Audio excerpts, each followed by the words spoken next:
all I got. It's probably the longest game. I don't know how long. 11. Sorry for looking at your phone. 11:25 right now. It's a long game.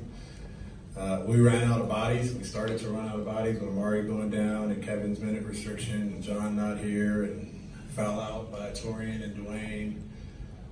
So I thought just a gutsy effort by both teams. There's really no winner in this one, no loser in this one, I should say. 4 overtimes, you're just scrambling. Somebody's got to go down, and we just couldn't come up with a couple baskets in the fourth overtime period. But I thought all the guys that played, Chicago included, it was a hell of an effort. Coach, in the fourth quarter, it was about a 6-point deficit, and when was this? About 3 days ago. I think it was 116-110, and it came out of a timeout, and I believe there was like 3 or 4 consecutive defensive stops that led to baskets, and up to it was an 11-0 run. In that moment, if you can think back that far, or I'll tell you right now, I can't.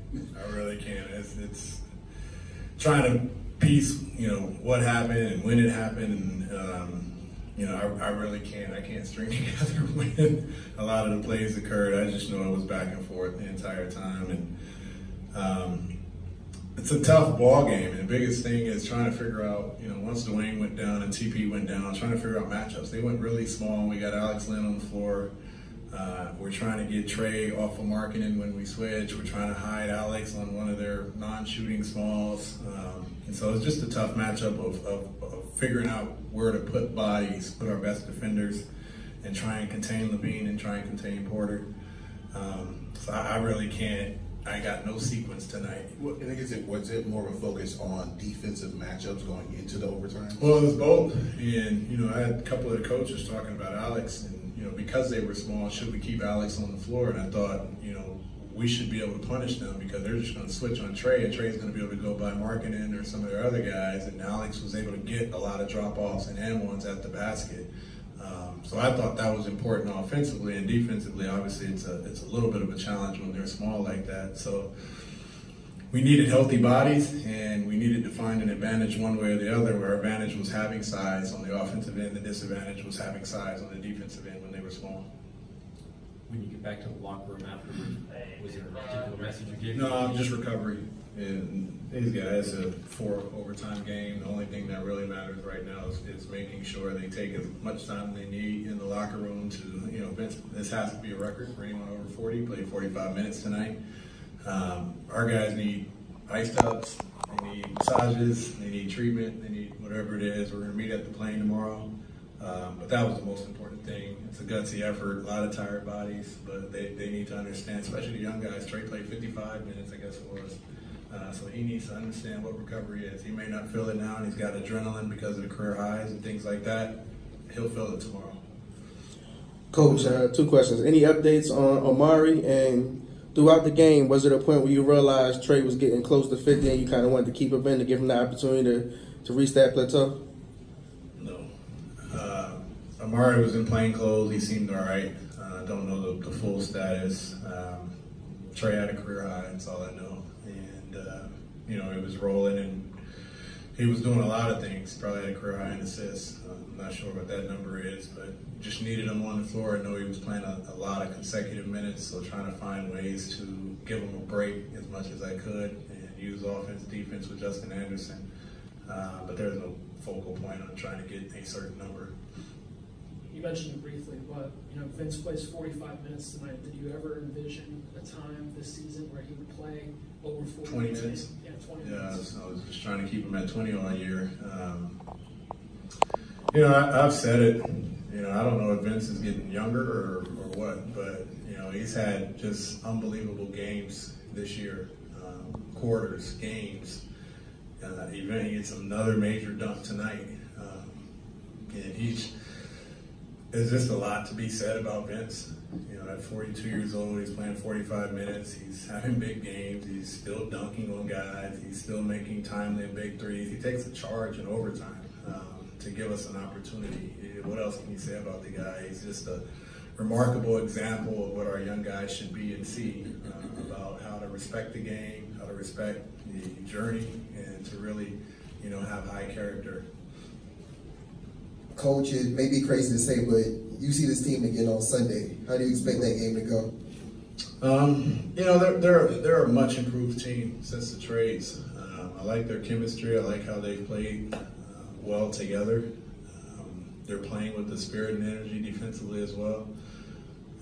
So I expect it to be the same. It'll be another competitive game. They're going to run the same offensive sets. We're going to run the same offensive sets. They have more knowledge now that we got, essentially 8 quarters of basketball.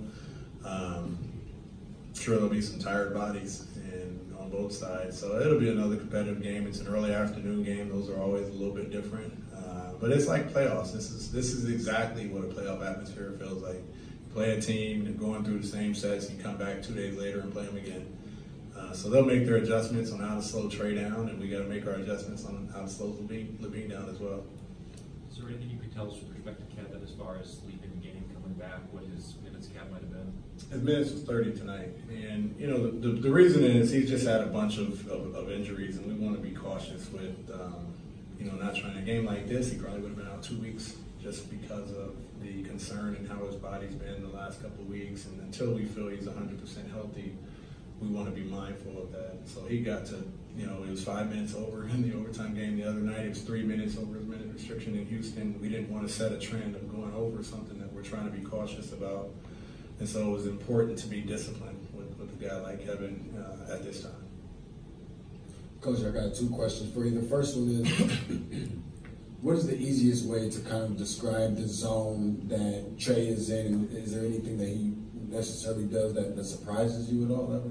No, it's just confidence. He's a point guard that's used to playing in pick and rolls and playing with the basketball, and anytime someone switches, he's a unique guard. He can go by any big in the league, and so that's pretty easy for him when he gets the switch. But shooting the basketball is just confidence, and he's done it his entire life, and he's in a pretty good rhythm. He's put in work for a while now, and he's getting to the shots that he wants to take. He's not taking shots that the defense is giving him.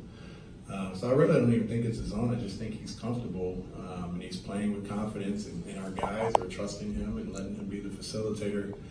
Forget the scoring, he had 16 assists, and so he's still incorporating a lot of different players, and he's still a triple threat when they're double teaming him and throwing different bodies at him. He's still able to get to the rim, get his threes off, and then facilitate for other guys. So we're going to see more of this, and if this is his rookie year and this is what we're seeing, we're going to see this on a consistent basis.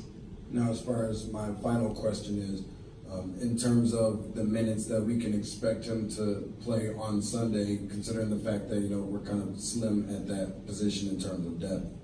Yeah, he's been above average. He's averaged 30 on the year. He's probably been around 36 the last couple games. He's going to be in that range. That's just kind of a comfort zone. He's very durable. He's played every game. He's powering through it 55 minutes. And we'll be mindful the same way we are with Kevin if anything shows up that we need to be concerned about. But we're also growing Jalen, and Jalen's able to come in and make plays and impact the game. And if we feel there's any fatigue or concern with Trae, Jalen's there, and I had no problems playing him. Thanks, Coach. All right, guys. Thank you.